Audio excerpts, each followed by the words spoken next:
Sir, please, we can't hear you. Can you hear me now? Yes, sir.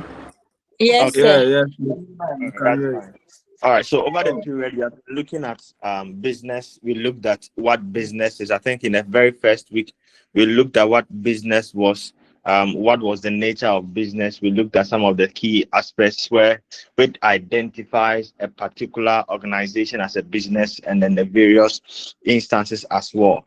Moving on, we also looked at some of the issues, the ownership structures when it comes to businesses and the issues that are associated with business ownerships and its entirety as well. Today, I want to look at the various forms of business.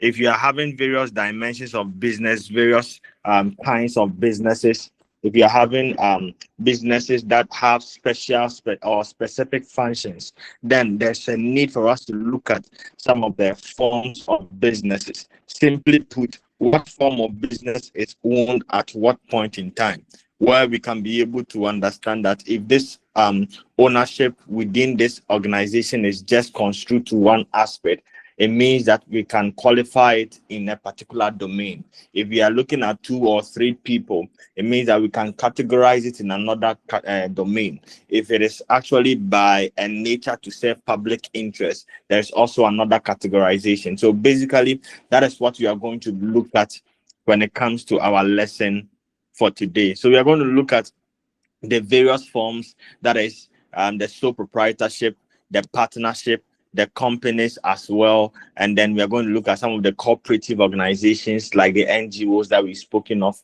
And then we can look at some of the public enterprises as well. So to start with, first form type of form of business organization we can talk of is the sole proprietorship. It is the most commonest form of businesses you can come about. The major reason, or the main reason, or one of the many reasons why it is very common is because of its regulations. Mostly the regulations that are underpinning the formation of sole proprietorship is quite loose and is quite flexible. So a lot of people would want to go by that particular part and say that I'd want to enter into this type of business. But what actually is sole proprietorship? All that we are saying is that when we mention sole proprietorship, it is a type of business that is solely owned by a single person. So if the business is owned by one person, if it is just an individual that is actually owning the business, we can refer to that particular instance as what? As the sole proprietorship. So as I said, in Ghana, that is the most commonest type of business ownership or form you can ever think of or you can ever have. What all that you need is that you just set up your container, just have a name, you go to the registrar's department, you register the name, you pay, you contribute to your TIN, I think your TIN number, tax identification number, and then you are through. The flexibilities associated with the sole proprietorship, it is actually quite easier for you to pull through as compared to the other types of sole proprietorship or the other types of businesses. Then why do you think it is very important or it's advantageous in nature? So basically, you have said that when it comes to the first and the most commonest form of business ownership you can think of, it is a sole proprietorship. Simply put, it is a type of business that is owned by just one person or it's owned by just an individual. That's a very good step, a very good index. But looking at that, why do you think it is it is very important to actually carry out a business and then go into the aspect of the sole proprietorship? Just from the surface, since we know that it is the most commonest type of business or form of business you can think of when it comes to the aspect of Ghana or Africa as a whole. Why do you think, or what are some of the benefits you think a lot of people or is contributing to the fact that individuals are actually going by the sole proprietorship domain and not the other way around? Okay, Mr. Mubarak. Yes, sir. Because it is easy and fast, and also it is inexpensive to form.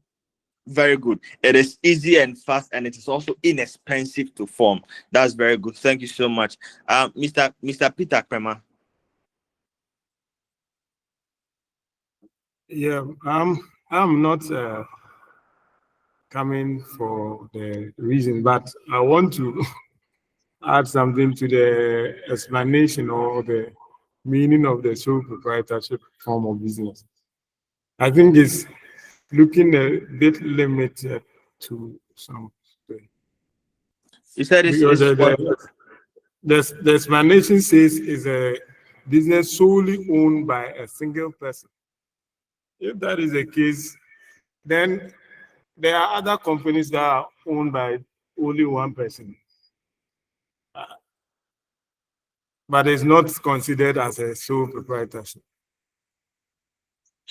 Okay, so when we get to that aspect of company formation, you'll get to understand why we qualify the sole proprietorship as a singular honor of owning by one person. Let me just clear your doubt. When we talk about a company is not owned by one person. A company is formed by one person. You need one or more persons, since you have knowledge in that. When you talk about a company is an organization that is formed by one person. It is not owned by one person. That is why we say that the company is an entity on its own. When you are talking about the sole proprietorship, the owner is the company, or the owner becomes the organization as a whole. That is why when a company owner dies, the company still exists. But when the sole proprietorship and that individual dies, the business dies with the individual. So when you talk about sole proprietorship being owned by a single person, we are talking about the ownership structure, not the formation. Okay, so Okay, thank you. can I say then a sole proprietorship form of business is a business owned and managed by a single person? Am I right? But you can also say that the company is also formed and owned by a single person. No, I'm talking about it's owned and managed.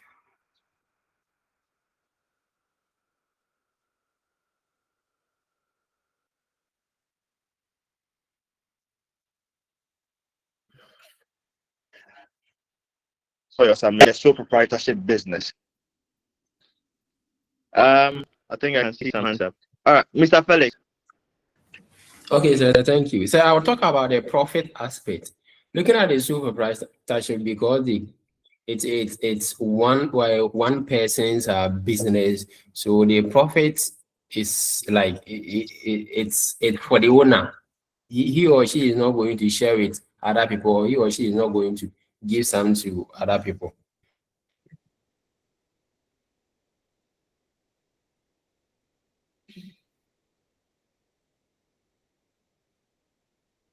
Hello, sir.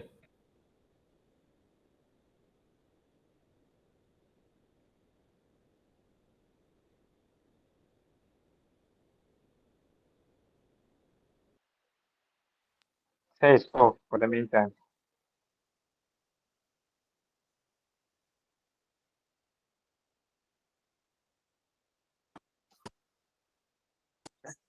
Hello, can you hear me now? I don't know why some are still. I think we are all on the same common platform now. I'm trying to find out why others will have other platforms too. I don't get it.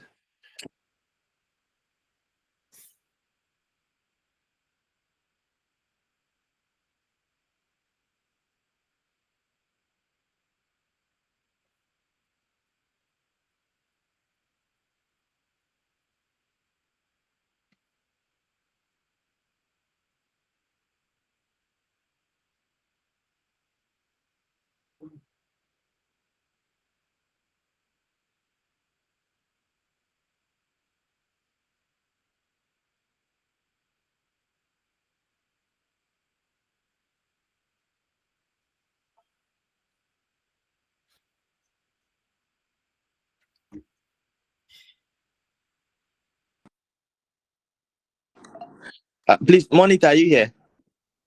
Mr. What's the name? Uh, is it Prince? Oh, Mr. Prince, are you here? Mr. Prince, please, are you here?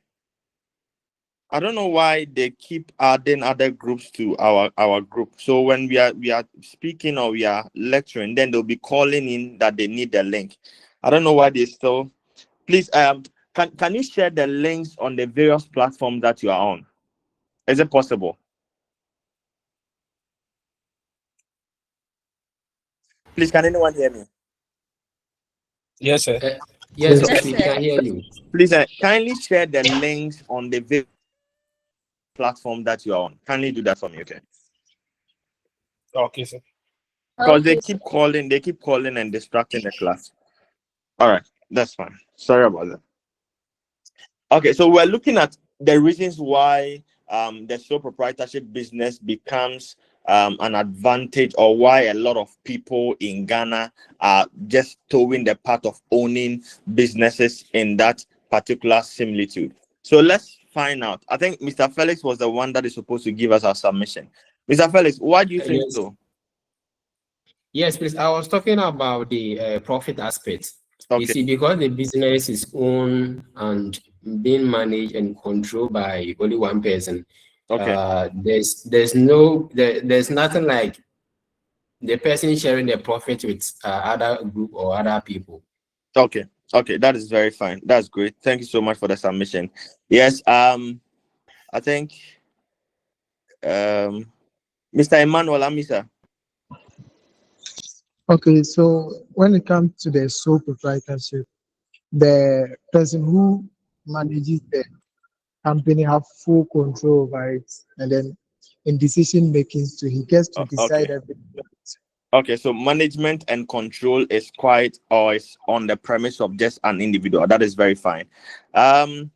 Hakubu Jabels. Okay, sir. Hello, sir. Yes, we can hear you. Please go ahead. Okay.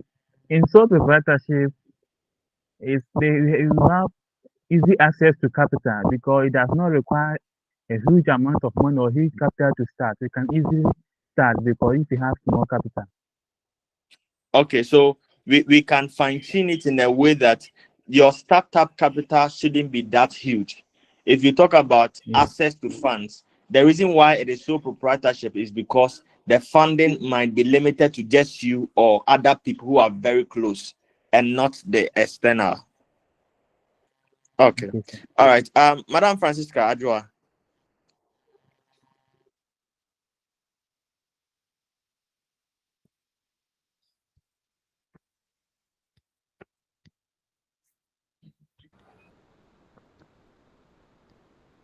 Madam Francisca. Sorry, sir. I couldn't speak. Okay. All right, that's fine. Yes, okay, I think we have all spoken. So, okay, I think some people just sent messages in the chat box. Okay, let me read a few. All right. So, Mr. Meshach is saying that less cost administration. Okay, that is very fine. Small capital is needed to set up. I think that has been rightly said. And then we can also talk of operations and decision making are fast and flexible. Those are very important aspects. But when it comes to just from our basic understanding, our basic ideologies and knowledge, the most reason why individuals actually go by the aspect of the sole proprietorship is just because of the profit control. The profit is owned by one person. An individual just decides to actually have access to everything. I'm the one managing it. I'm the one handling activities over here. Because I am the owner, I am the individual managing it as well. Whatever profit comes, it comes in my name. Whether I am doing well or not, it is just in my name. And that is something a lot of individuals would want to. If you are making profit and you are sharing with other people, it means that the magnitude or the weight of the profit might not be very high. But assuming it's 10,000 cities and you are the only one that is actually supposed to enjoy the 10,000 cities, it just becomes something huge and something big that you can think of in this particular similitude. Then we can talk about high level of enthusiasm. So basically, it's just you. It's just you, the individual. So if it is just you, the individual, you can actually be able to manage activities. You can be able to understand the issues around it. You can be able to take control, to have access to it. You can be able to just be flexible in every aspect when it comes to issues in line with the business as well. And it is very, very important you look at it. And the level of excitement comes from just the individual. You know why you actually went into the business. So there is that particular level of knowledge, there is that particular sense of understanding. You know it much more better than any other person. That is why a lot of individuals struggle when it comes to trying as much as possible to in a way or two transfer that idea in the minds of other individuals or people as well. Then you can also say that it is very easy to set up. Very easy to set up. All you need to do is to just put 1 and 2 together. The moment you are done putting the 2 together, you get a business name, you have a shop, or you can do it even online, provided you have a working space. And as I said, the working space can be online or through the traditional market space. You can go to the registrar's department, you have your TIN number, they register your business for you, and then you kickstart. And then it is also the control of business is also in the hands of just one person. This is where decision making actually plays a role. There are a lot of businesses, or there are a lot of other forms of businesses that before you arrive at a particular decision, you must go through a lot of processes, and these processes can halt a particular decision or can stall a decision for a very long time. There are instances where individuals will need urgent and prompt steps to take or to make a particular decision, but because of the issues that are with respect to the formation, you must consult this person, you must report to the other person, you must give feedback to this individual, and by the time you realize, time is actually fast spent, and you can't be able to come to a place of conclusion when it comes to the management or taking the decision to the next step or for the next step of the business as well. Then let's look at some of the disadvantages. Now we know some advantages in line with what the sole proprietorship. What do you think could be some of the disadvantages or limitations when it comes to the sole proprietorship? Yes, Mr. Felix. So limited capital. Limited capital. That is a very important aspect because it is a sole proprietorship.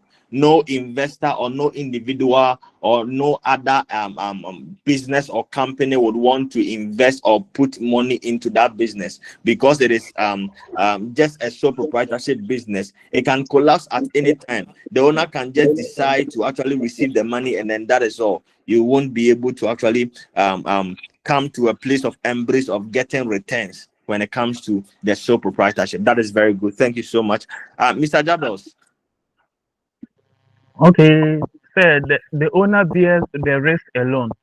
The owner bears the risk alone. So if you are making profit, it becomes an advantage. If you are entering or getting losses, it becomes just the burden of the sole proprietor. So it becomes an issue in that particular domain as well. But as compared to other forms of businesses, at least if the loss is just 1,000 cedis, once you are sharing the 1,000 cedis over 10 people, the magnitude and the weight is not as high as just one person bearing the loss of 1,000 Ghana cedis. That is very good. Madam Delight.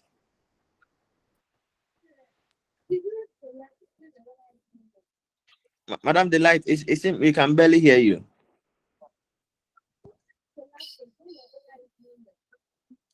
Can anyone hear Madam Delight?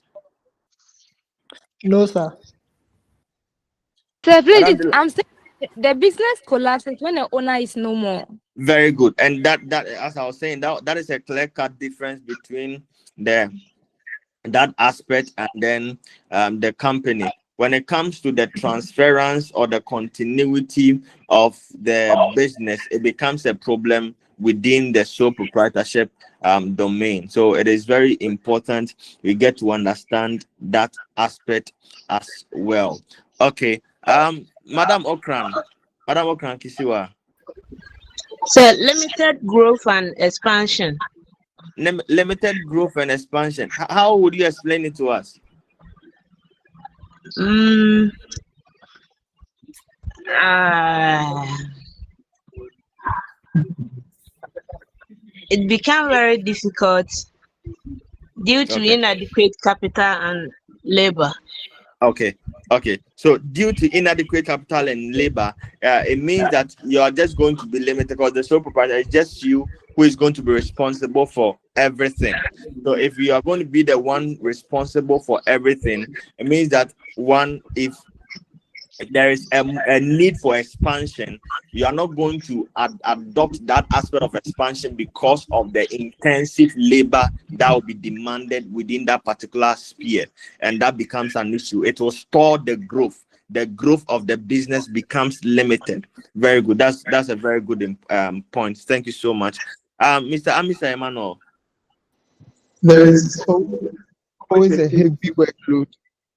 There is always a heavy workload. Okay, that is very fine. I think that is quite explanatory in nature. All right. Any other? Mr. Jabals? Please, the decision making will be slow in decision making. Okay. Decision making could be slow. Can you elaborate on that for us? Because if the company or the okay, so it seems like there is a mistake there. Let me Okay, check. that's fine. Just regroup and then let's continue. Okay, sir. Yes, Madam Francisca. Decision making. Please, we can barely hear you. Hasty decision making. Hasty decision making. Okay, Yes. okay, that's a good point. Yes, any other? Okay, sir, please. For that one, I can put it together and make it unlimited responsibilities. Unlimited response. What does it mean? What do you want to say? Unlimited responsibility. Yeah. What do you Looking at the decision making aspect is the only one person who is responsible for making all the decisions. He or Okay. she won't consult anyone. And then looking at the management aspect too, and then operation task, the one person is supposed to do the management, looking at the cash inflows and cash outflows, and then overlook of the work. So Okay, it's so we can say that in the sole proprietorship you are limited to skill and expertise. So you don't have the skill for everything. You don't have the expertise. Instead of you getting a team that you can be able to lean on when it comes to advice, notice, knowledge, ideas on some issues, you will not have them because you are operating within the sole proprietorship domain. That's a very good point. Thank you so much. Mr. Dennis Atiso. Yes, sir. So can we say unlimited liability?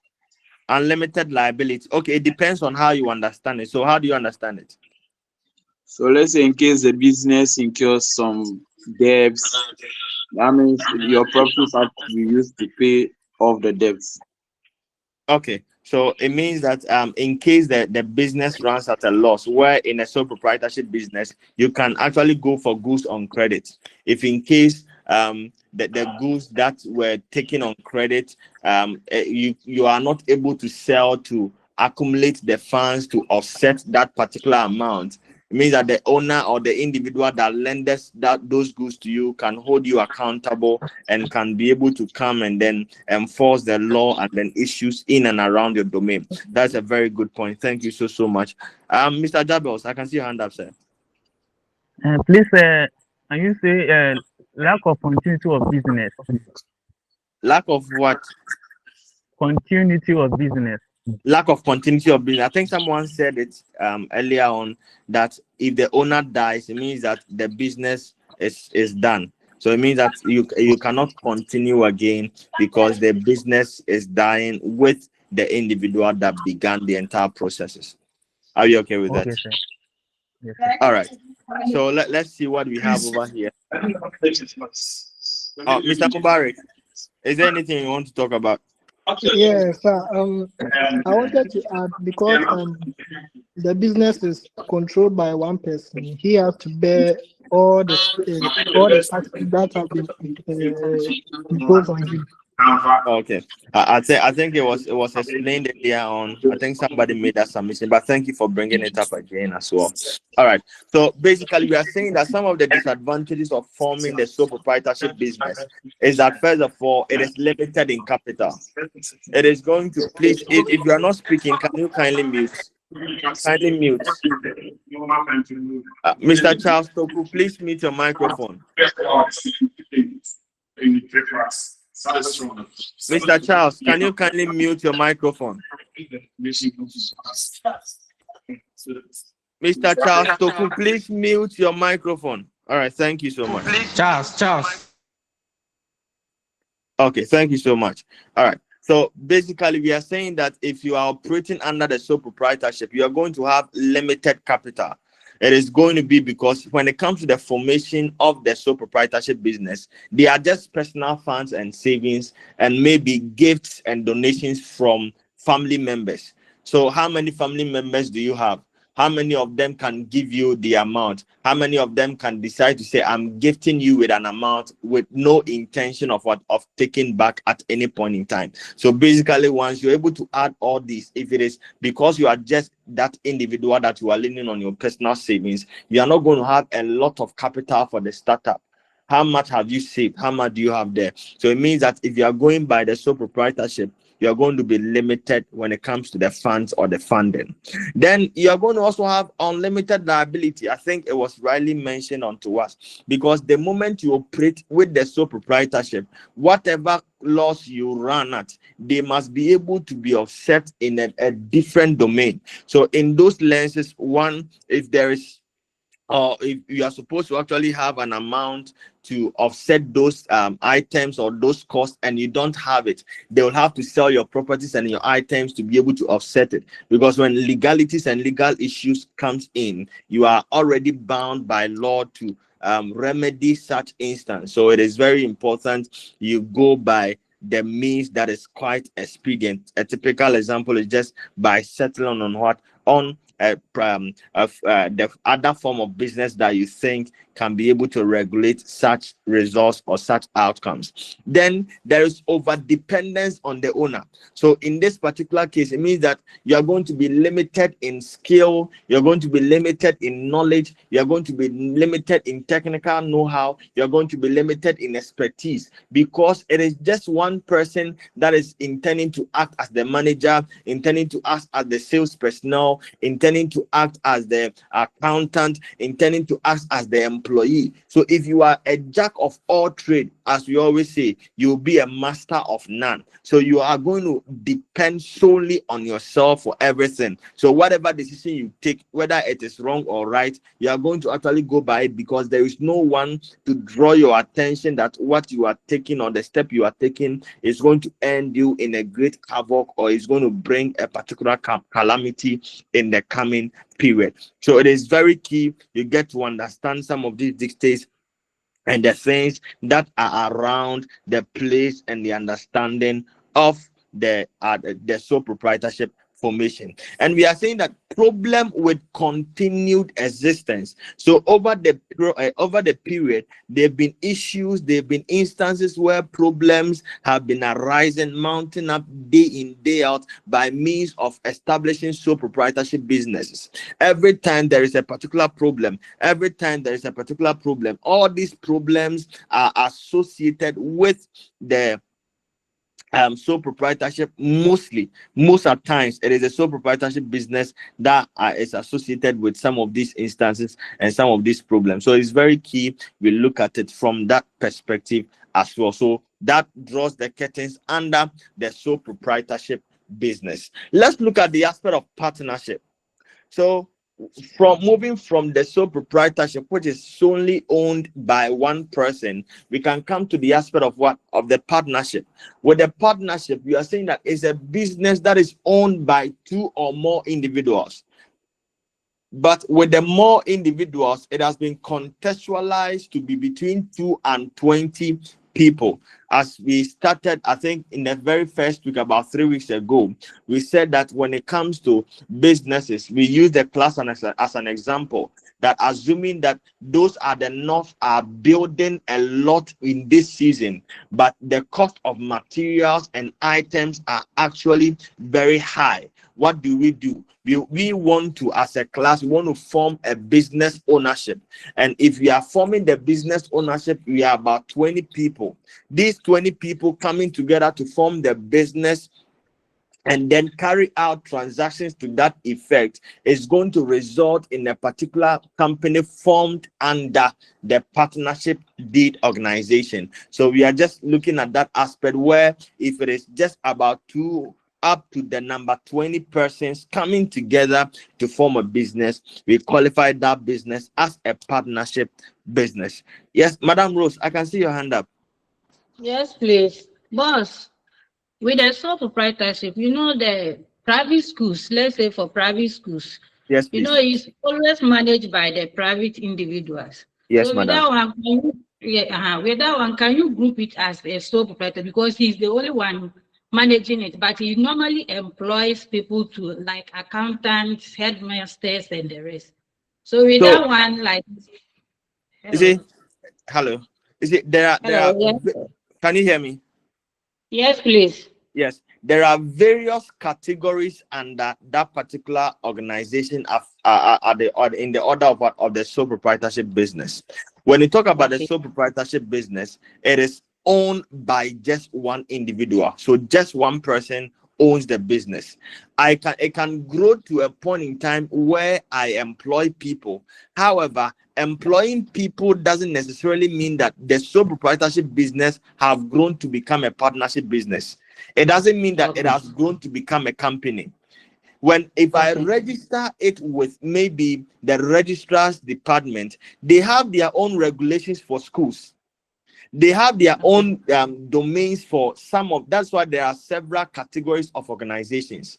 The type of business we are talking about is the type of business that is just owned by one individual. The ownership structure is just one person. That is why even when it comes to family businesses, the father can be the head of the business, and then the mother can be the seller, the children can be the employees, and all that we can talk about. However, the business can be registered under the sole proprietorship business in a singular name, but not a company. The major difference between these two is that one organization can say, I want to go in the domain of the company. The moment you go in that particular path, it means that you can welcome investors to invest in your company. One would decide to say, I am a sole proprietorship business. I don't need any other external influence to come in my decisions and my activities. That person is operating under the sole proprietorship regime. But in this our 21st century, businesses are seeing a lot of transformations. So you can say that this organization is similitude or having certain characteristics as sole proprietorship. But you go and ask, and it is actually registered under company. So because of the modernizations in our systems, you can't categorically say that this school is a sole proprietorship business or this school is a partnership business until we know the authority under which they registered the school. Okay, Madam, sir. do you get the understanding now? Yes, sir, please. Thank you very much, sir. Very well, you're welcome. All right.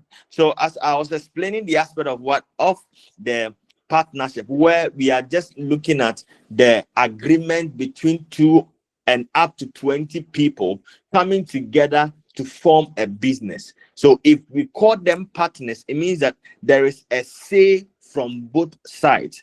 It means that there's a level of commitment from both sides.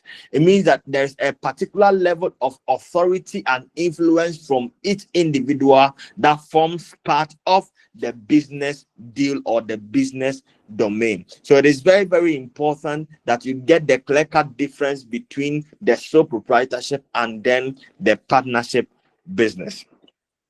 So with the partnership, we have an act that had been incorporated and have been instituted within the Constitution of Ghana that actually governs the partnership agreement between individuals that actually come together to form a company. So they trade under the Incorporated Private Partnership Act 1962, Act 152.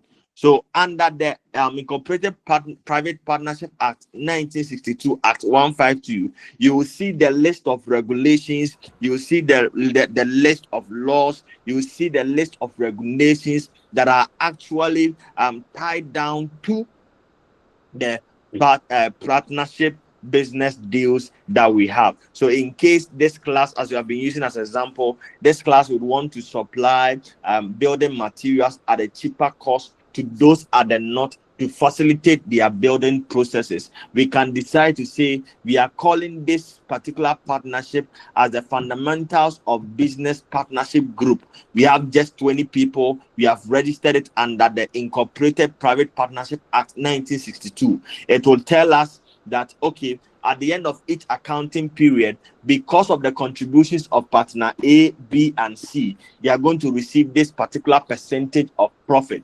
Because of the involvement of partners D, E, and F, this is the amount they are going to take. So everything has been enshrined under the Incorporated Private Partnership Act 1962, Act 152, to regulate the activities of the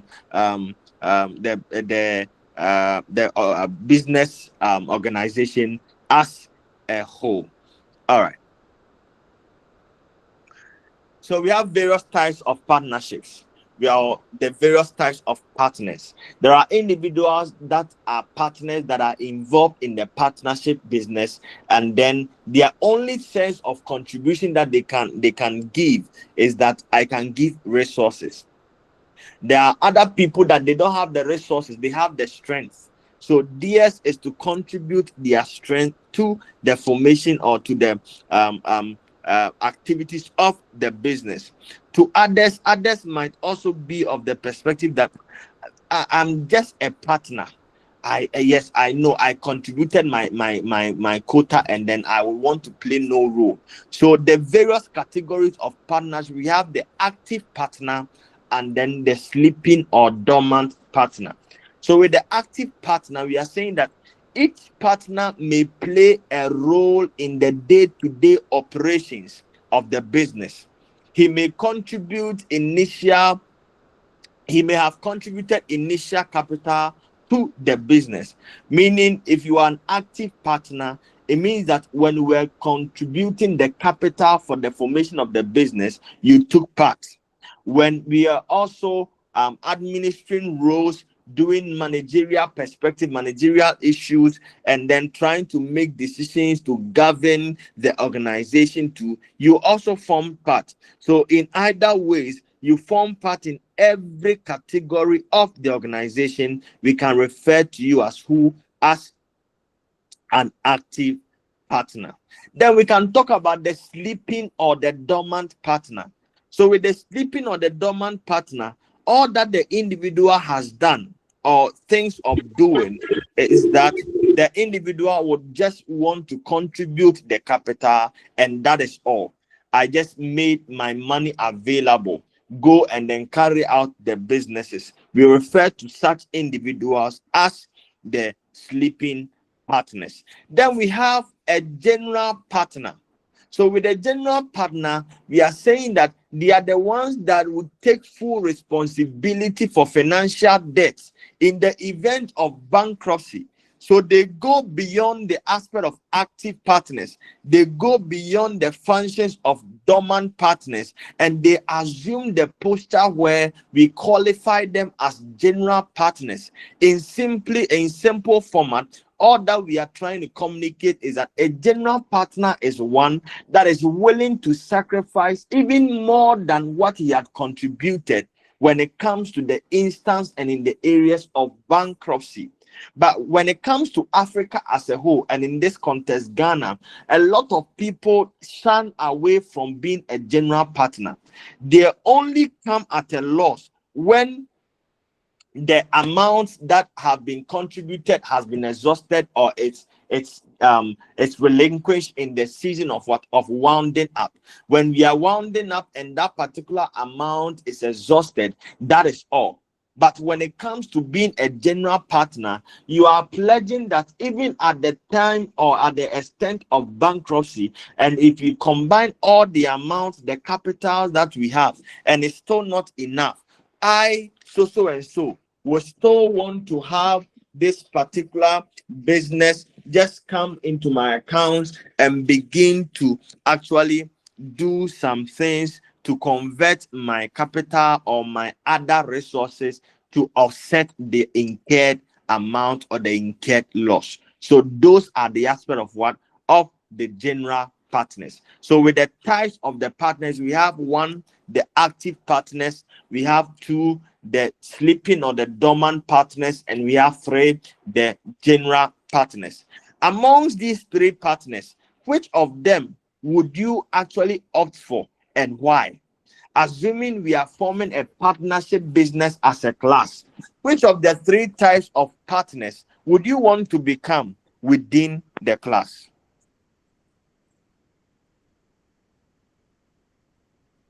Yes, Mr. Felix. Sir, please, I would like to go for the active partner. Why would you do that, sir? I want to be part in the day-to-day administration of whatever is going on. Okay, so since you have contributed money, you want to be a part of it so that at least when it comes to management, you are best known for managing your own money. That is a very good point. Thank you so much. Mr. Robert, I can see your hand up, sir.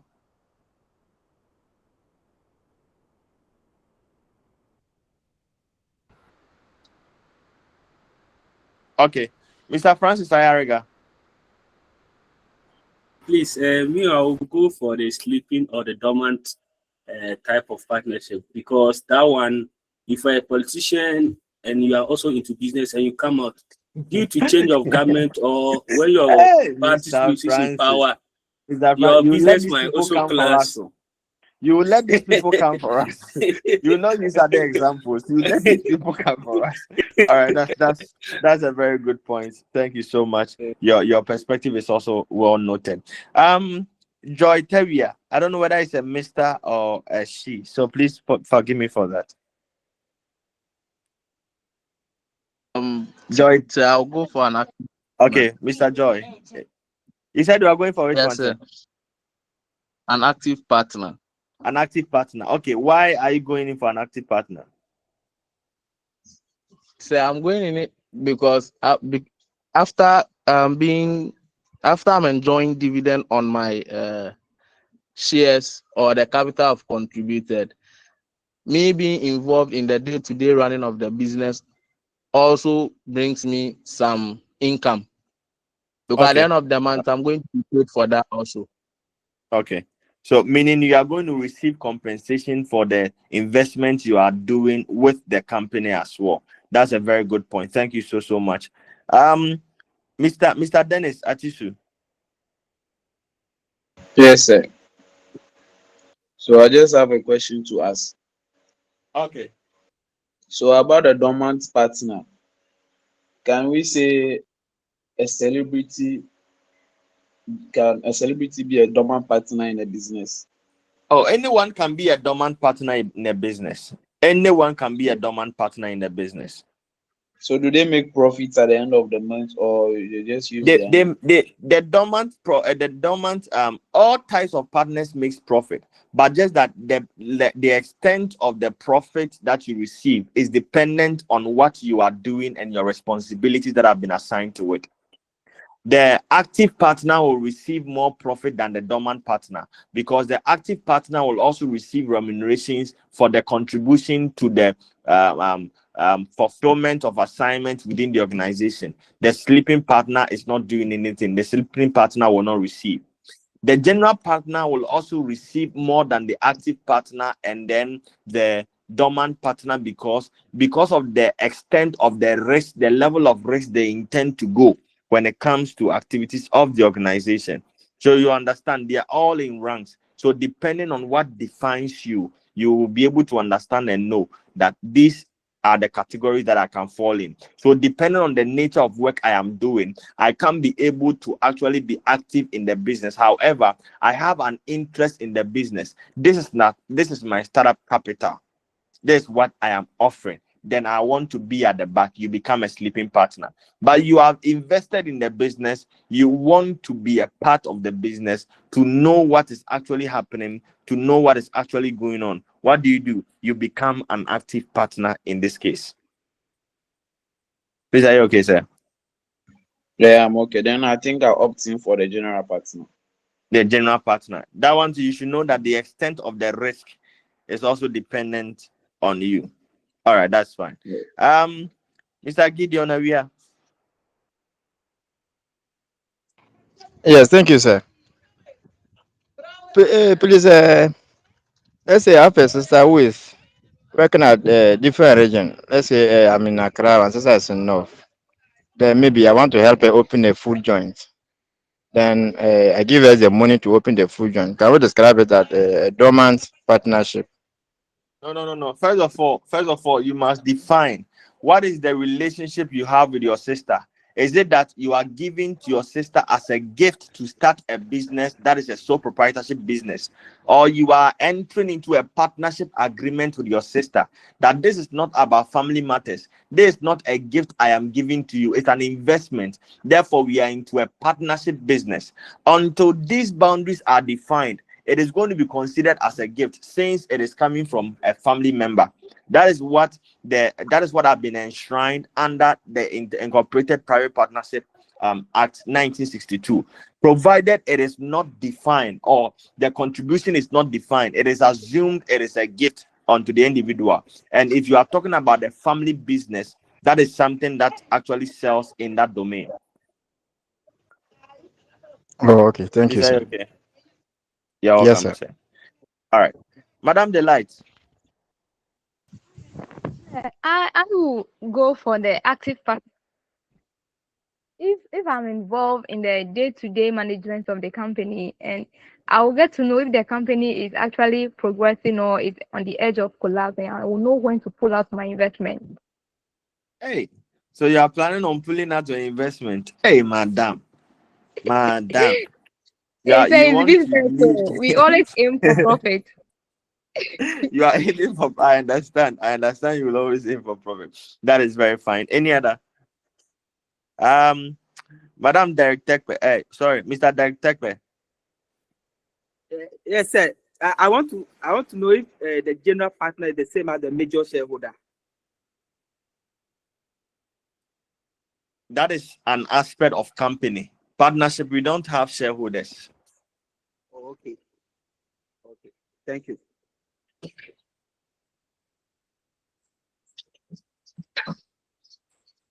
Okay. Yes. Any other? Sir, please, why don't we have shareholders in partnership? Shareholders are for companies. So when they talk about shareholders, we are talking about the owners of the company. That is why I was trying to correct Sir when he said that then there is no difference between the company and a sole proprietorship. When it comes to the company, the shareholders are people who are either within or outside. They might be interested or not, provided they own shares within the organization. Those are the people we categorize as shareholders. When we get there, as I said, we have a whole topic on shareholders. So when we get there, we will spend time and then elaborate it for our understanding in that similitude. Okay. Madam Francisca, I can see your hand up. I wanted to ask, the general partner, they also sometimes help in managing the business. Yes. So for the general partners, they take the responsibility of actually investing capital in it.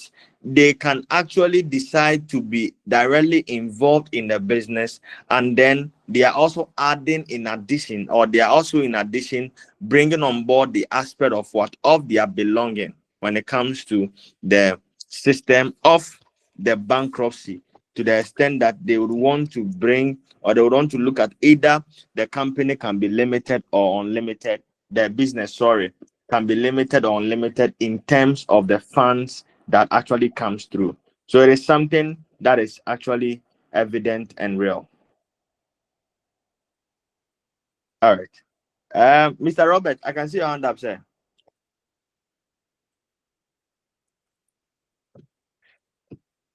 Hello, Mr. Robert. I can see your hand up.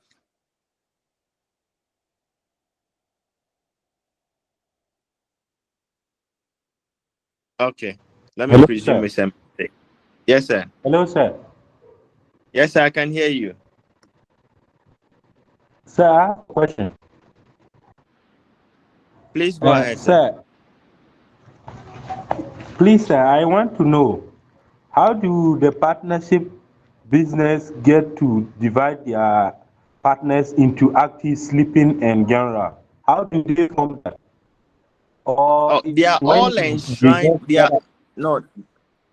They are all enshrined in the Incorporated Private Partnership Act.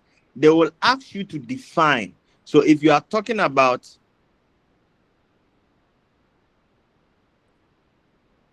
please, can you hear me? Yes, please, we can. Okay. Yes, sir, you are on now. But you can't see the slides. We are not talking. Yes, we can see it. Okay. We can see it. Okay. Okay. Let me see. Give me just some few seconds.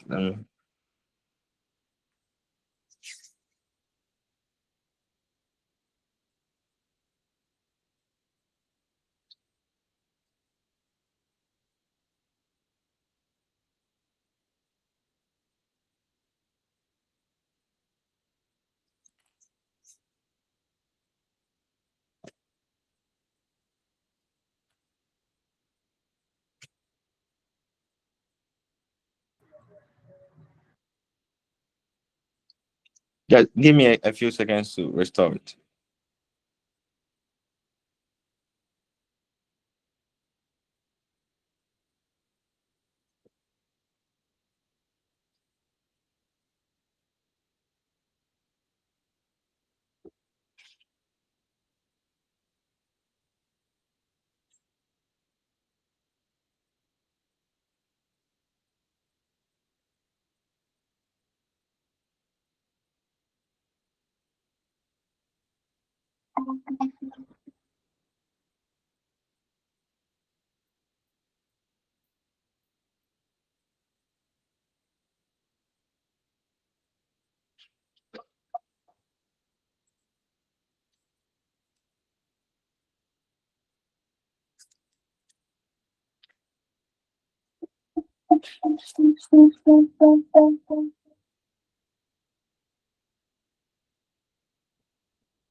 Okay, please can you see the slides now? Yes, sir. Yes, please. Okay, let me quickly. Sorry, the other machine went off. All right. So I think I still can see some hands up.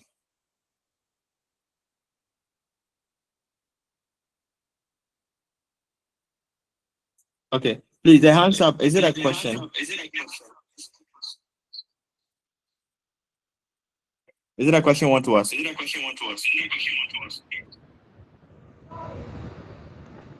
Yes, sir. You were explaining my question. Okay, what was your point again? I was asking whether the partnership business, no, how do they form? How do they get to know their active partners, sleeping partners, or general partners? Oh, yes, yes. So basically, it's enshrined in the Incorporated Private Partnership Act 1962, Act 152. Basically, when it comes to the the partnership formation, you'll have to indicate which your partners are, who is your partner. You'll have to indicate all those people. In addition, you must state clearly how much each individual is contributing to the formation of the business. And more so, you should also state clearly the amount of profit that should be given to each and every person at the end of the period. So everything is enshrined in the Incorporated Private Partnerships Act. So it is you will have to define it. It has to be defined from that particular audience. All right. I can see other hands up. Thank you. Okay, so Mr. Emmanuel Lamisa is asking, in a situation where I enter into an agreement with others to invest their capital in my business, while I take full responsibility for management and bear all liabilities, and the other partners only share in profits without participating in operations, under which type of partnership does this arrangement fall? First of all, you must know that whether the arrangement is under a particular law. We don't assume that because you convince people to invest in your business, we don't assume that it is actually a business type of ownership or a partnership type of ownership. The only proof that it is a private partnership or it's a partnership act or it's a partnership relationship that has been established is only by means of the registration. Sometimes we presume or we assume. Now, provided an issue pops up and they ask you to bring your certification, there's going to be a problem because you don't have anything that warrants or access to the fact that you have registered your business. But assuming the business have been registered under the Partnership Act, with this particular type, with this question, please just look at the question in the comments box. Which type of partner do you think Mr. Emmanuel Lamisa is?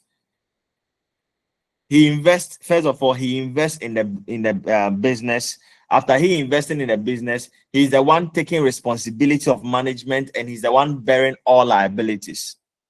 Which type of partnership is Mr. Emmanuel? We are talking about General partnership. So he becomes a general partner because one, he's the one that is investing or he has invested capital in the business. Two, he's also an individual that is actually actively involved in the operations of the business. And then three, he's also the one that is taking full responsibility. In case of bankruptcy, he will be the one to bear the cost. So having the understanding of this particular knowledge, you get to know that in case somebody brings a proposal that this is what I am doing, can you partner with me? Can you come around? Can you be a member? Can you be this? As a learned colleague, you should be the one to explain to the individual. If you are welcoming me on board, which type of individual will I be? Which type of member will I be? Which type of partner will I be? What are the things that are enshrined to my advantage? What are the resources that are going to be available to my advantage? All these are very key when it comes to ensuring that you abide by the laws, you abide by the regulations. All these are very key when it comes to bringing on board some of these ideas and thoughts in conformity to what must be seen or what must be done in such similitude as well. Is there any other question? Yes, sir. Okay. Sir, Yes, Madam, right.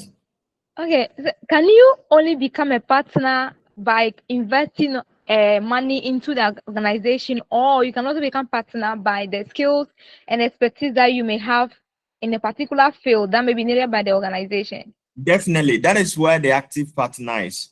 So you can be a dormant partner if you only invest your capital. But there are individuals that they have the brains, they have the skill, they have the expertise, but they don't have the money. So they are the ones that are directly related to the activities of the business. So we call them the active partners. The active partner can either be that they invested money or they didn't invest money. However, they are individuals that are actually directly involved with the operations of the business. Please, you get it? Yes, please. Thank you, sir. Okay. Any other question? Kabichel James. I don't seem to understand which one are you choosing? Like, is it for this question or for the previous question? Is it for the question that Mr. Emmanuel Amisa asked, or your choice is for the response to the current question that Madame Delight brought? Kindly confirm for us. All right, let's move on. Now we know what the sole proprietorship form of business is about. We know what form of partnership business is about. With a partnership, it must be an arrangement between about 2 to 20 people as well. Then we can talk about something we call the partnership deed or agreement. This partnership deed or agreement is something that is presented to the registrar's department. It contains every detail of each partner, what contribution each partner is giving, what are the things that must be carried out, the responsibilities of each partner. It contains all these things. So when you go there and you're saying that you want to register your company, under the Partnership Act, they will ask you for your partnership deed or your partnership agreement. So when you talk about the partnership deed or agreement, simply put, it's a document that prescribes the responsibilities and privileges of each partner. Simply put, it describes the responsibilities of each partner. What contribution has any of the partners made? Afterwards, what are some of the things or the roles that should be assigned to any of the partners? Moving on, what is the profit sharing ratio at the end of the accounting period, provided we make profit? What is the profit sharing ratio? All these are very key and very important when it comes to the aspect of what of the partnership deed or the partnership agreement or arrangement. We are saying that it must contain a percentage of ownership of each partner. So assuming the 20 people from the class, we form the partnership agreement, and then we agree on carrying out that particular business in the name of the class. If you want to do it, once we go to the registrar's department that we want to register our business or our company, they will ask of our partnership deed. Once our partnership deed is provided to us, they will then proceed to actually find out which amount or how much is each individual contributing. Maybe for one individual, maybe Madame Delight, the way she has been talking, maybe she's connected to, you use that example, she's connected to some of the politicians, so she has a lot of money. So she would want to say, I want to invest about $30,000 in the business. Another person, like let's say for instance Mr. Emmanuel Amisa, would want to invest like $5,000 into the business. So if Madame Delight is investing $30,000 and then Mr. Emmanuel is investing $5,000, it must be stated in the partnership deed. Clearly stated in the partnership deed. It's very, very important. All right. More so, it is also very important that when it comes to the profit and losses ratio, it is also enshrined in there. It must be spelled out in there, the profit sharing ratio. So how much should be allocated for who? Depending on, normally we look at the ratio of your capital. In all things being equal, the ratio of your capital, how much you are investing should be equivalent to the amount you are also going to receive as well. So how much are you supposed to invest and how much are you supposed to receive? All these have been enshrined or should be enshrined within the partnership act or partnership agreement or deed. And then how the partnership should be dissolved. So in case that you are fed up of each other, in case each of us, we are tired, we don't want to continue anymore, in case we don't want to press on with the agreement anymore, how then do we dissolve the partnership? Should we give it to one person? Should we complete it? What then should be done? So it is also in that similitude where you actually enshrine how the dissolution process should be within the partnership agreement. So all these must be spelled out within the partnership deed.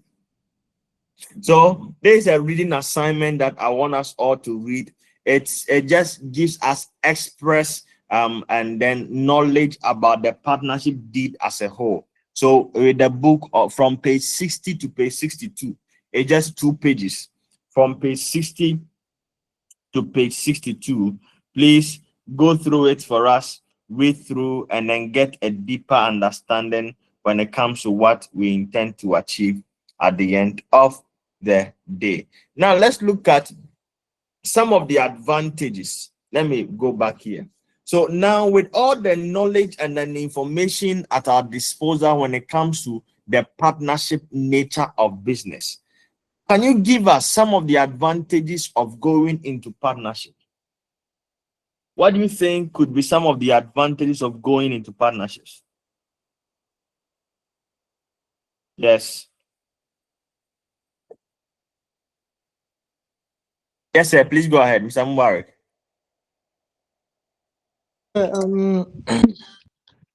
I would say it is easy to establish and it has low cost.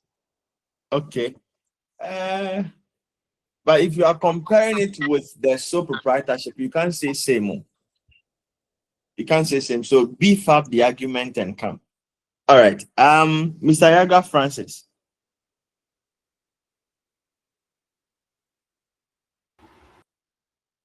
So Yes, please, Mr. Yaga. yes, so please, there's low risk as compared to sole proprietor. Okay, there is low risk because in case there is a loss, it will be shared among the partners. So, yes, so it reduces the impact of the loss. That's a very good point. Thank you so much. Yes, let's say Mr. Emmanuel Amisa. The workload is shared. The workload is shared. Very good. So because that we are partners, maybe assuming in that particular agreement you are all active partners, it means that I can be the managing director, you can be the accountant, another can be the salesperson, another can be, so there are various functions that can be performed by any of us, and then you have access to expertise, you have access to skills, you have access to management decisions in that domain. That's a very good point. Thank you. Mr. Gideon Awia.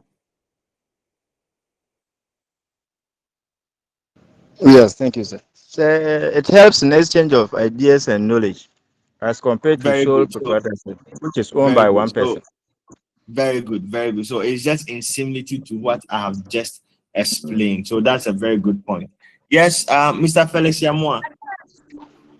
Limited in responsibilities.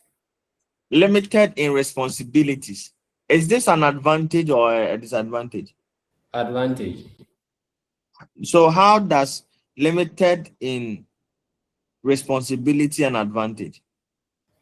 Okay, so looking at the partnership, at least 2 and at most 20, meaning the people involved, there are many, let me put it that way. So looking at it, the administration, the management, and then the controlling of the business, each partner is going to be involved. So looking at it, the task or the work overload is going to be limited for the members.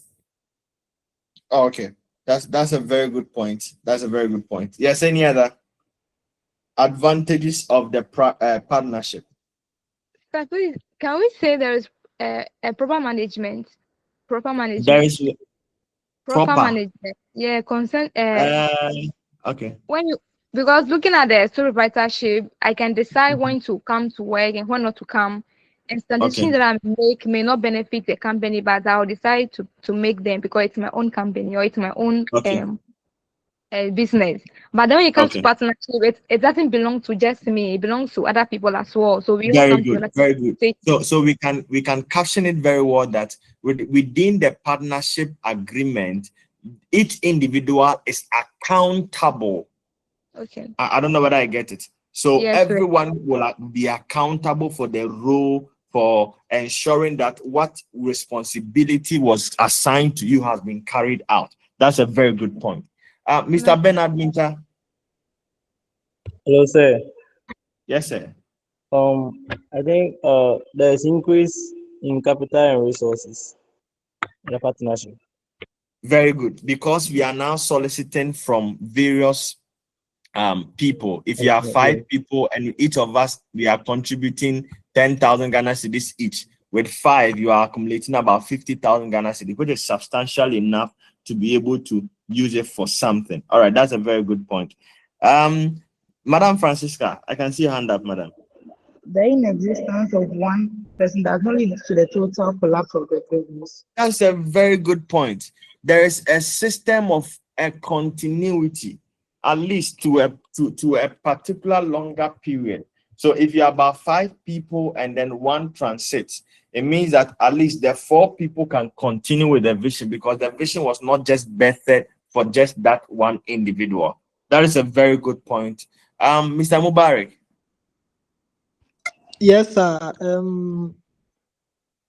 With the point that I raised, that it is easy to establish with low cost, like comparing it with the sole proprietorship, just one person has to pull all the capital to start up the business. But with the partnership, 2 or more people, if they need 10,000 to set up the business, the 10,000 they will share it among themselves.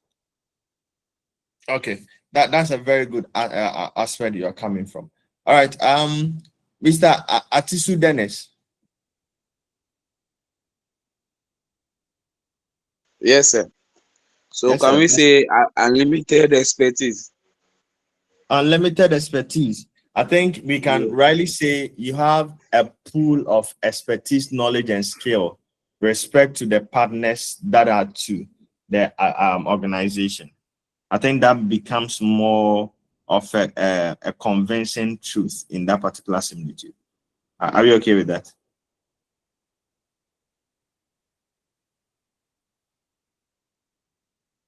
Okay.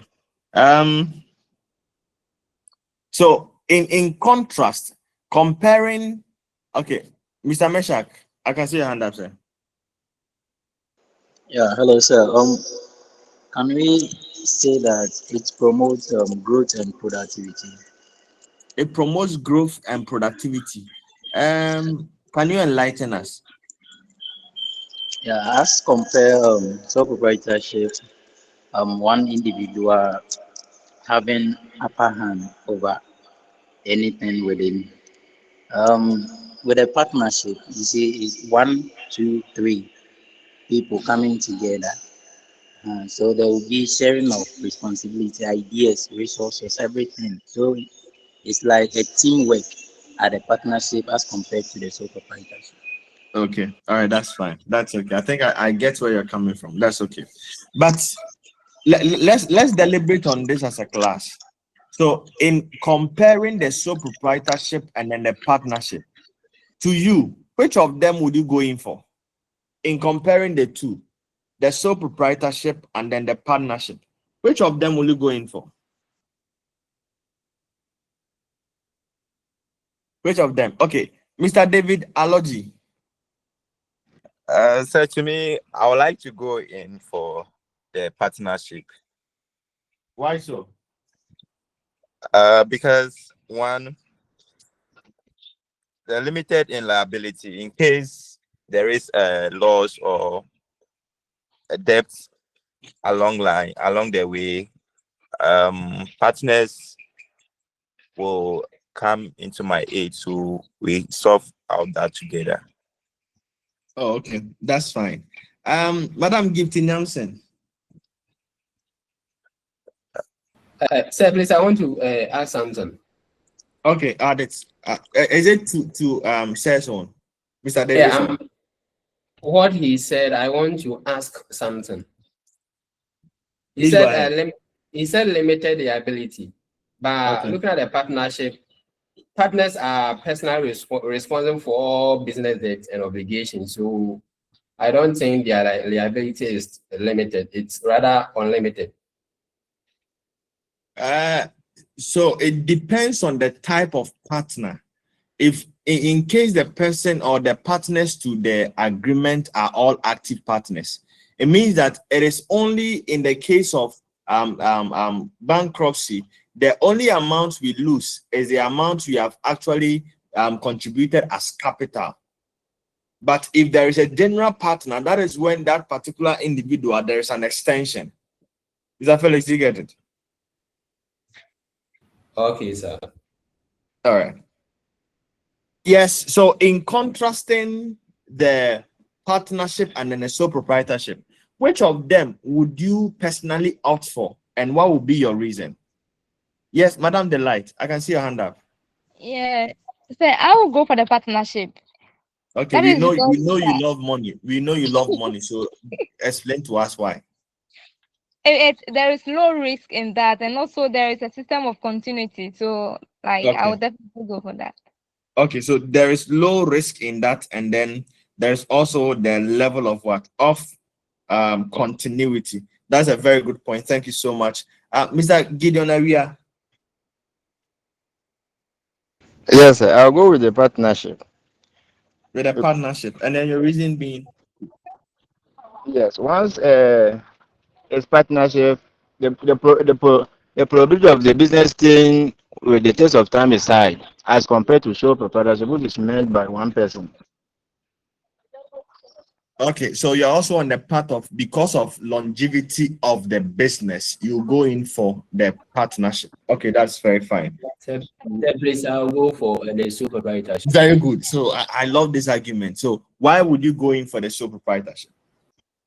Looking at the sole proprietorship on the profits, I am the owner of the business and I'm taking the profit alone. But looking at the partnership on the profits we are sharing to lead to disagreement, conflict, and here and But there. Mr. Felix, don't you also think that because the higher the contribution, the higher the profit sharing will be?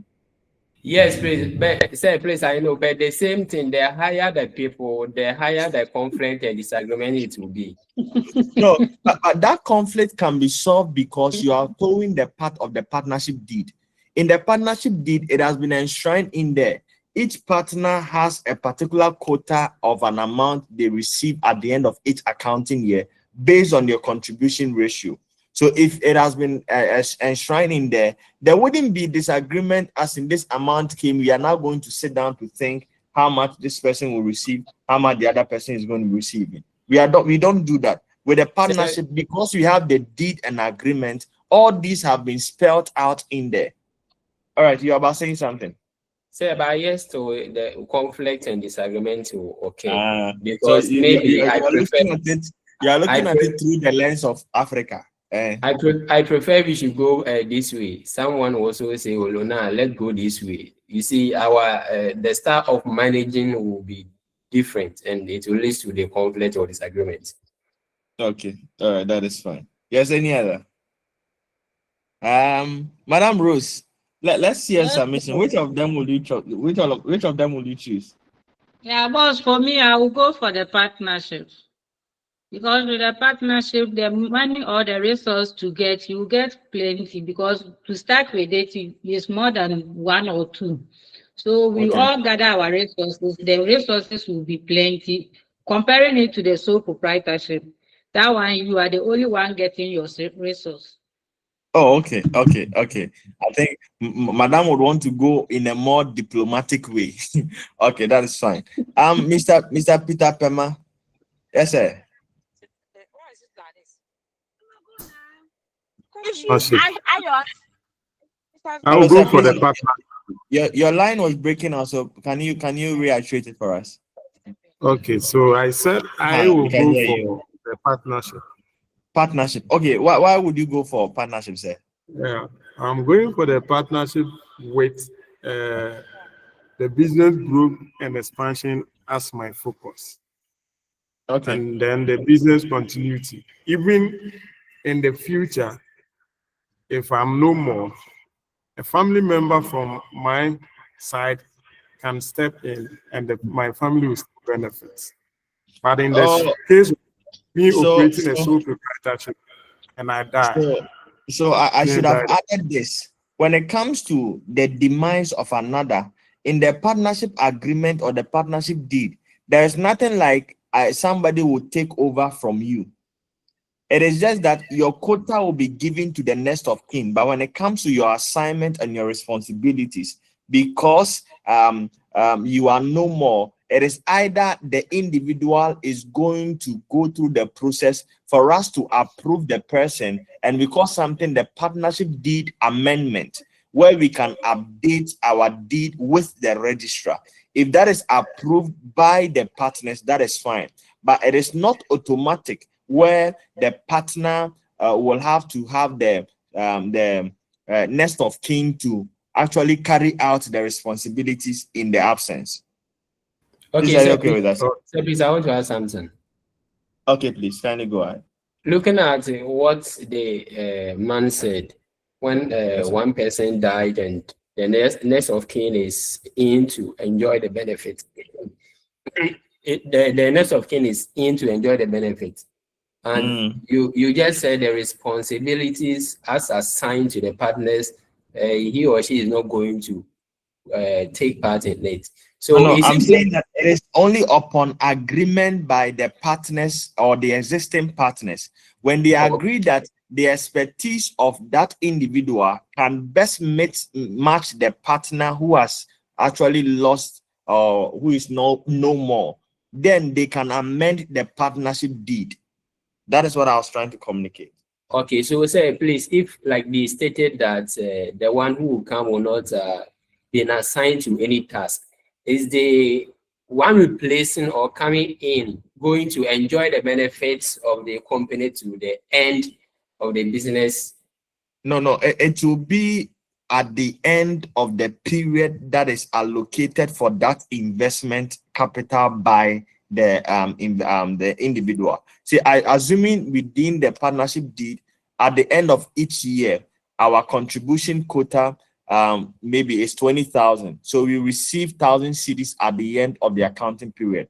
That 1,000 cedis will be given to the next of kin, and then if the partners are going to agree not to continue with the next of kin again, then that particular startup amount is reimbursed. I think that there is a particular section within the Incorporated Private Partnership Act 1962 that makes provision for the demise of a partner.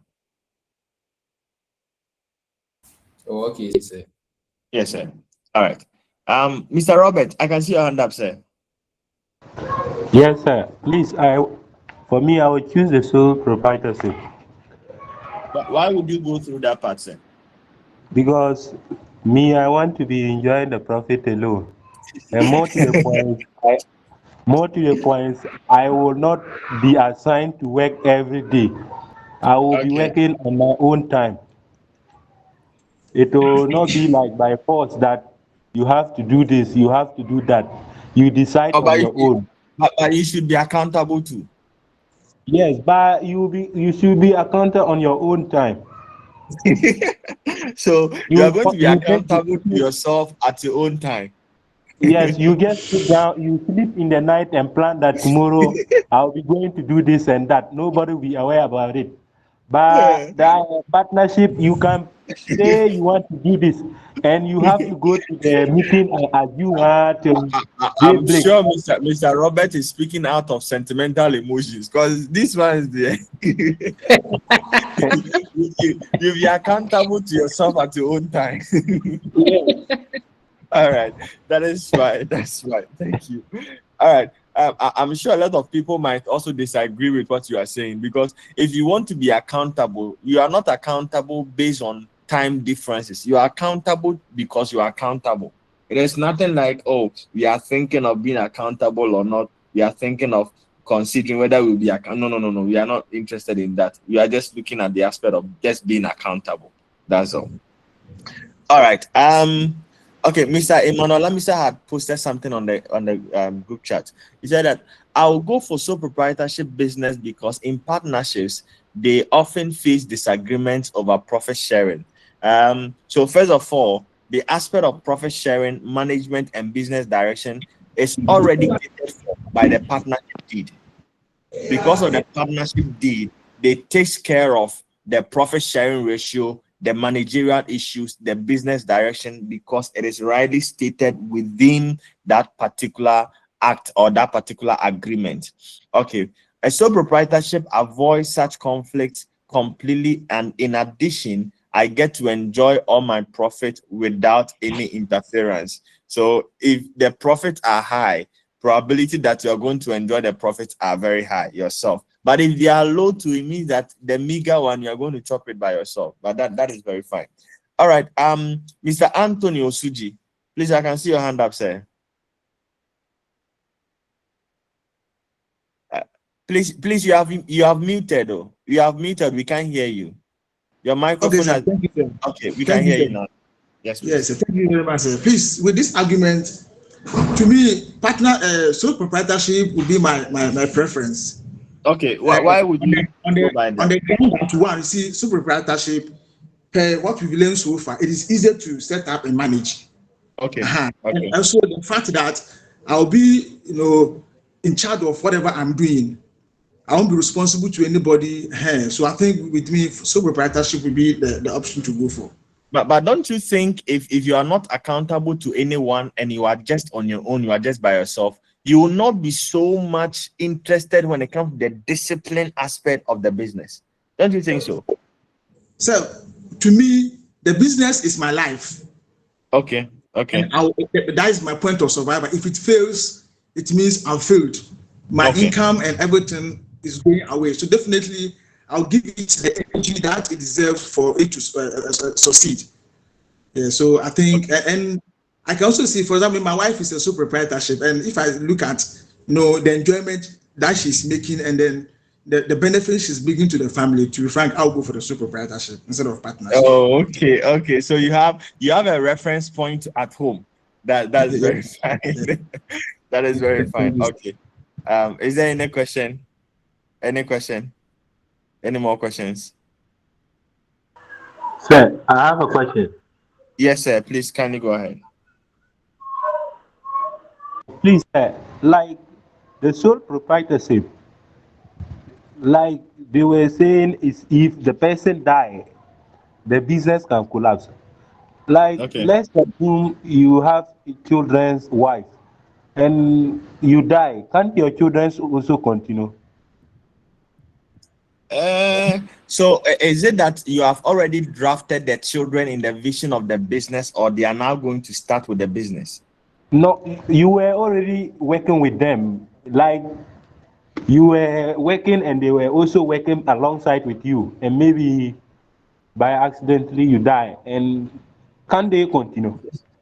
You see, the issue with respect to continuity, with respect to sole proprietorship, is that because they will not be bound to ensure that your legacy continues in that particular business is a problem. So the continuity, there are instances where there are excesses where people can actually even pick up and be more valuable than the original owner was.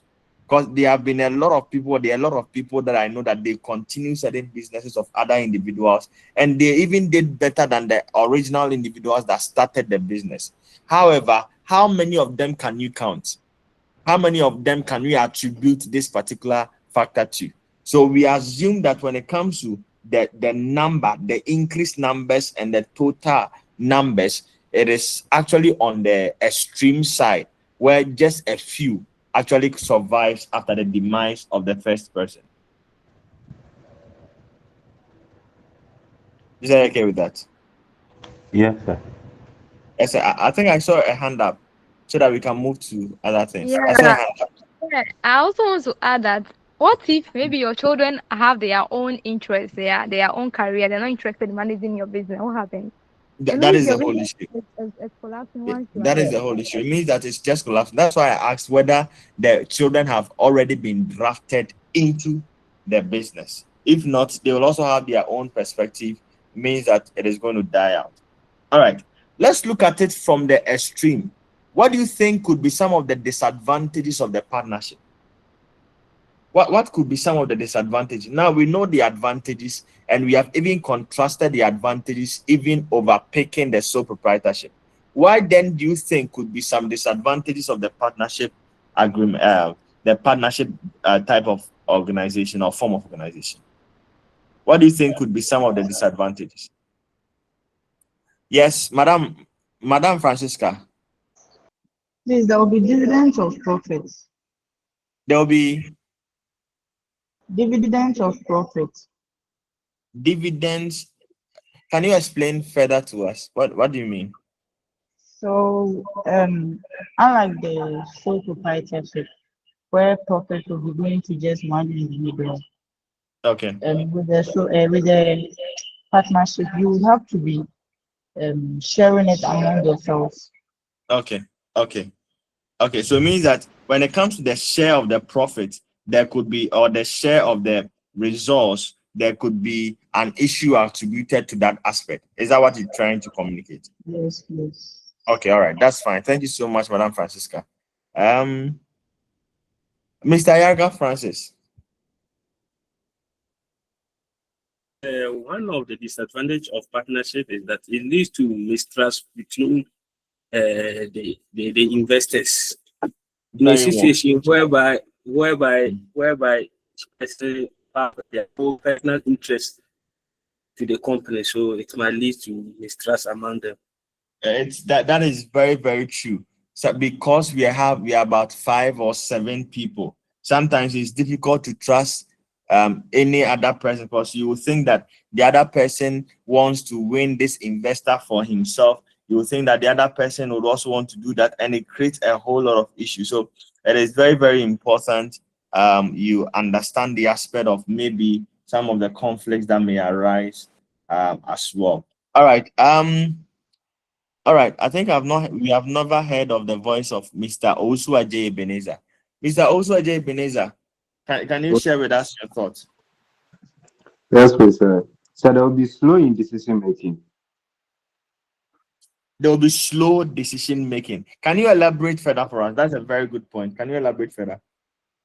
Yes, please. Since there are more partners, making decisions will be very difficult through conflict and agreements in some decision makings.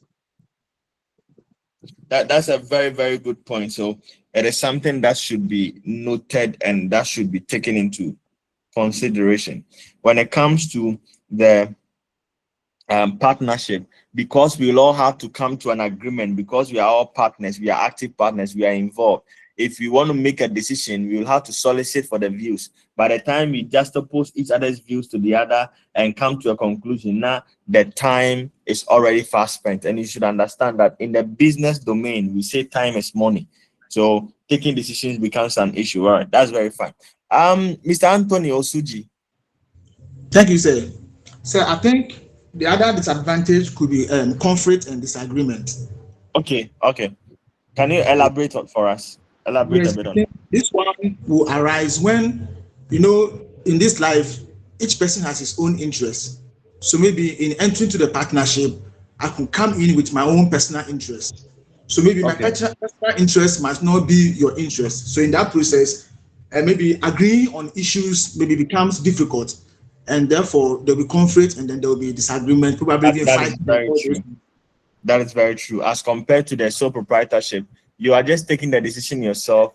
The trouble is just within yourself. But with this partnership, there could be always some of these conflicts, some of these disagreements. Let us go to this investor. Let us go to this vendor. Let us buy from this supplier. All those becomes an issue that we will have to deliberate and then think of.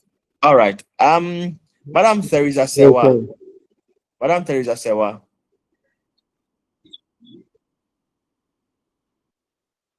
Madam Teresa Sewa. Okay, I think Madam Teresa. Please, We please. can hear you now. Decision may be a problem, and arguments may occur. That's very, very true. I think it has rarely been indicated over there in that particular similitude as well. That's very fine. Thank you so much for that. Mr.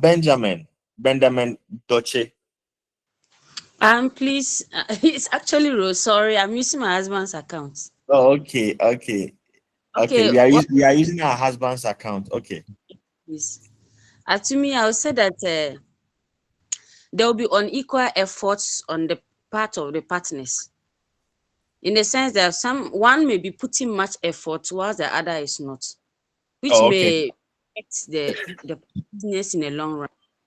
Okay, that's a very good point as well. Sometimes we all qualify ourselves as active partners, but some may be just behaving like lackadaisically, because if you're an active partner, you may receive extra benefits and other people will be working, and it becomes an issue. All right, that's a very good point.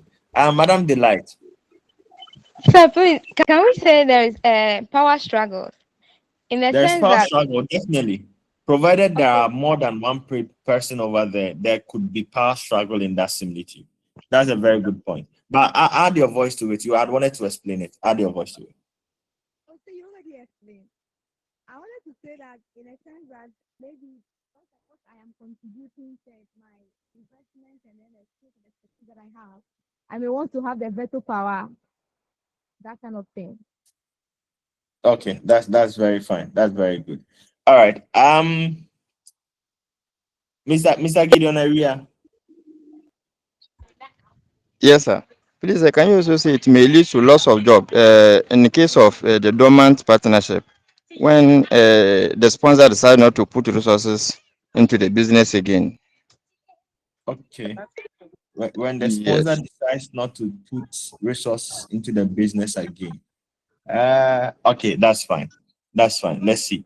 I think Mr. Dominic Derry.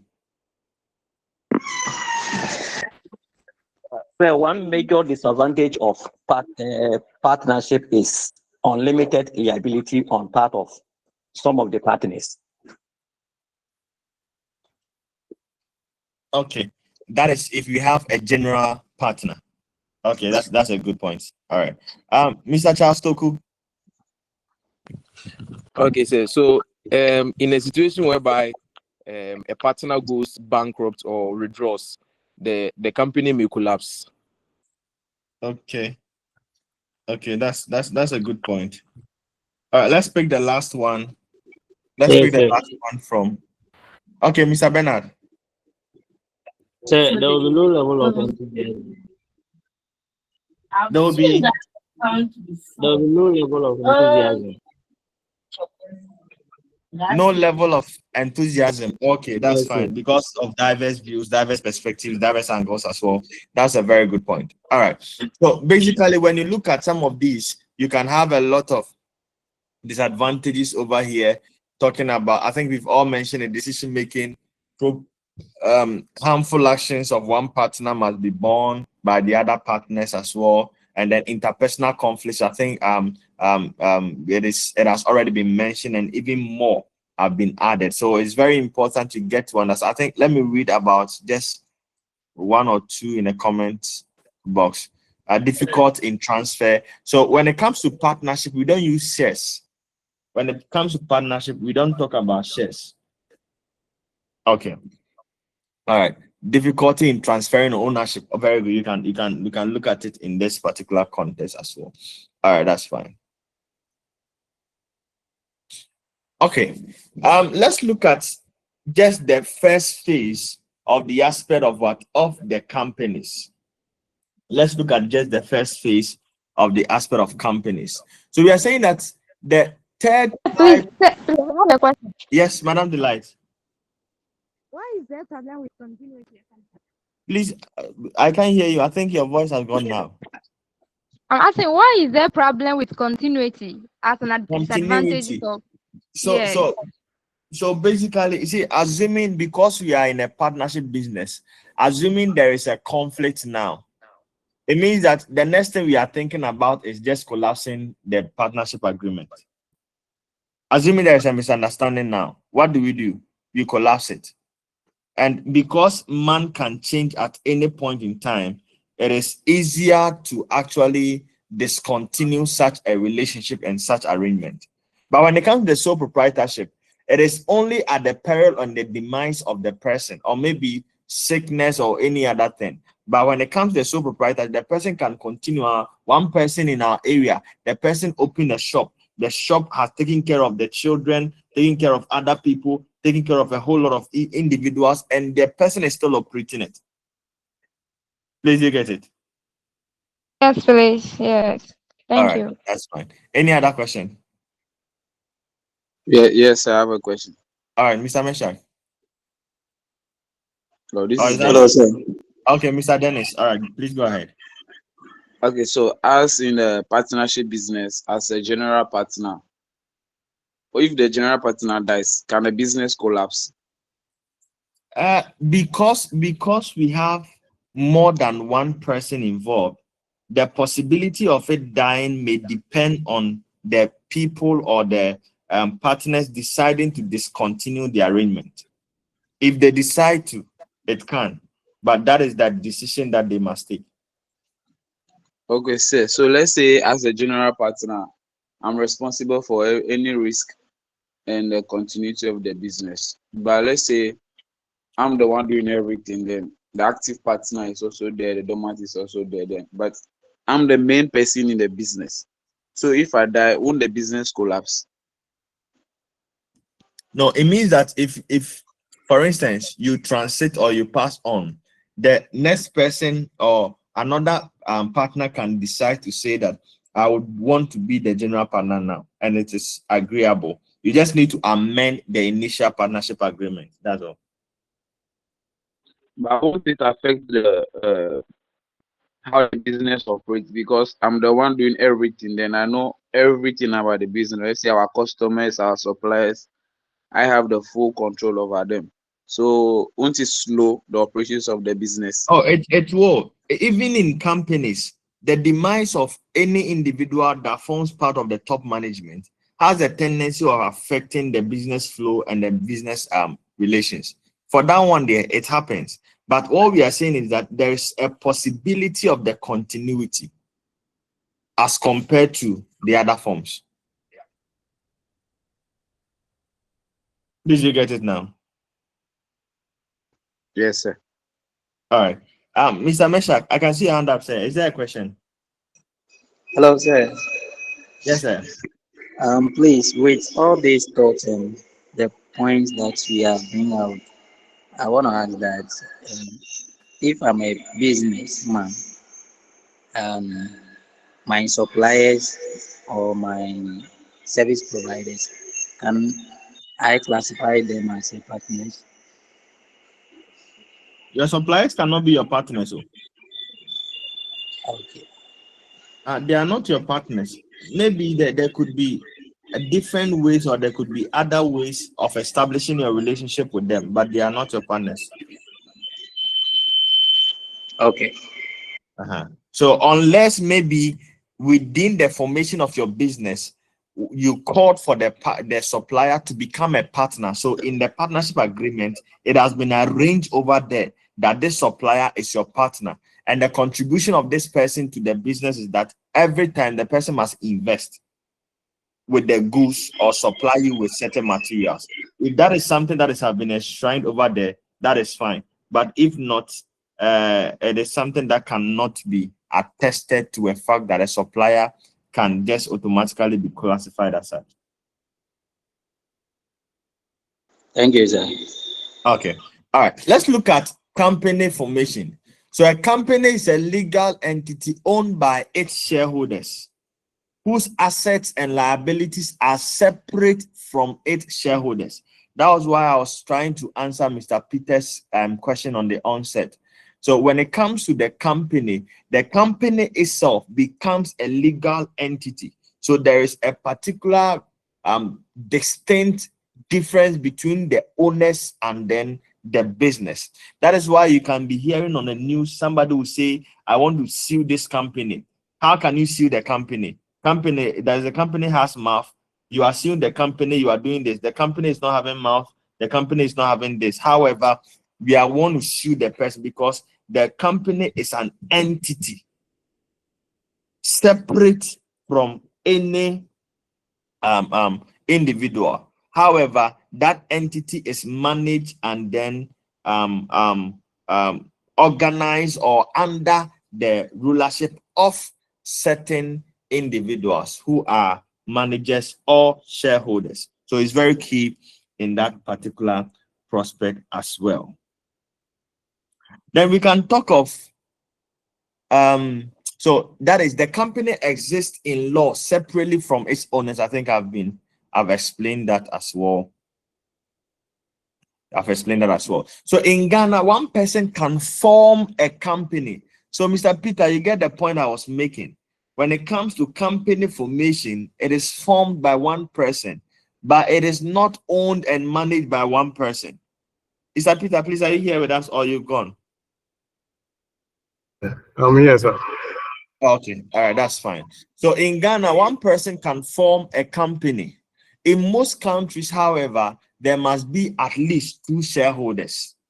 So all companies must be registered with the registrar of companies to whom financial report must be sent each year. And that is where the aspect of taxation actually comes in. So registering a limited company or a company. So as we are having the Incorporated Private Partnerships Act 1962 Act 152, when it comes to the Companies Act, we have the Companies Code 1963 Act 179. So the legal framework that buttresses the formation of company is enshrined in the Companies Code 1963 Act 179. So please get it in that domain. One of the things that are very distinct and distinguishes the various forms of businesses and with respect to the sole proprietorship, the partnerships, and then the company is the aspect of taxation. With companies, you must pay taxes. Taxes must be paid. With the partnership and then the sole proprietorship, we don't pay the taxes. So unlike the sole trader or the sole proprietor and then the partnership, the company is a taxable entity. It files its own income tax return and pays taxes on its income. The tax rate applicable to company is different from personal income tax rate. So it is something that is very expedient and it's something that is really looked at. Let's look at then the types of companies.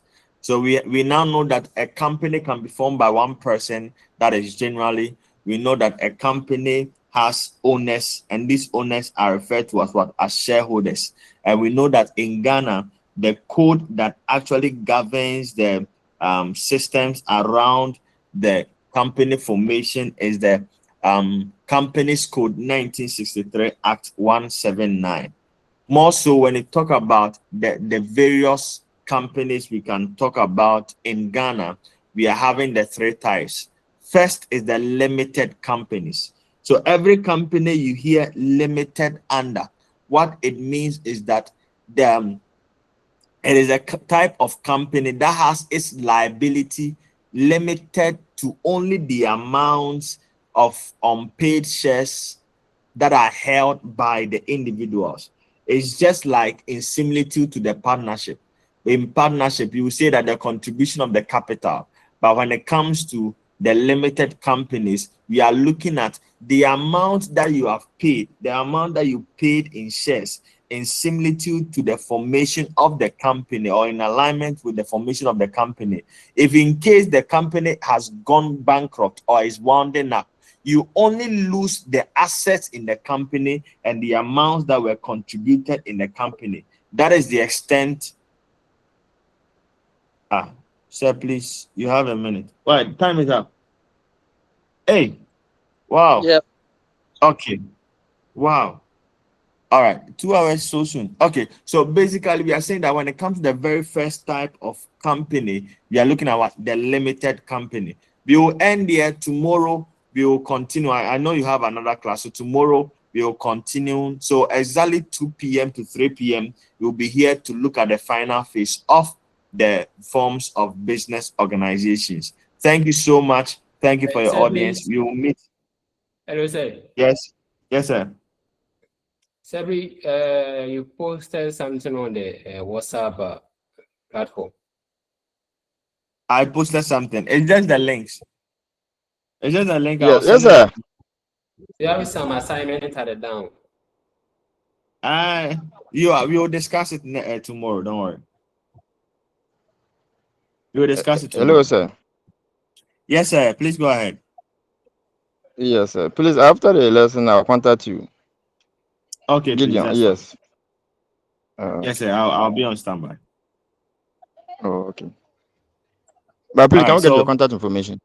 Please, sir, can I get your contact information? are you not on the platform? Okay, you let me share it here. Oh, okay. Let me share my contact in the chat box. Oh, okay. Okay, I've done so. So my Sir, contact is there. sir, please, tomorrow's See, class, is it from 05. 2 p.m. or 2:30 p.m.? No, it's 2 p.m. 2 p.m. to 3 p.m. But what you put on the page says 2:30. Really? Yeah, Let me 2:30 check. to Yes, sir. You 3:30. posted Twitter today. Where is Oh, it? I'm sure it's a mix-up. We met last week at 2 p.m., right? Yes, please. Okay, so Yes, let's please. meet at 2 p.m. I think it's just, let me just edit it. I think it was just okay. So you look at 2 p.m. Okay. All right. So have a nice day. Go to the next class. Bye-bye. Bye.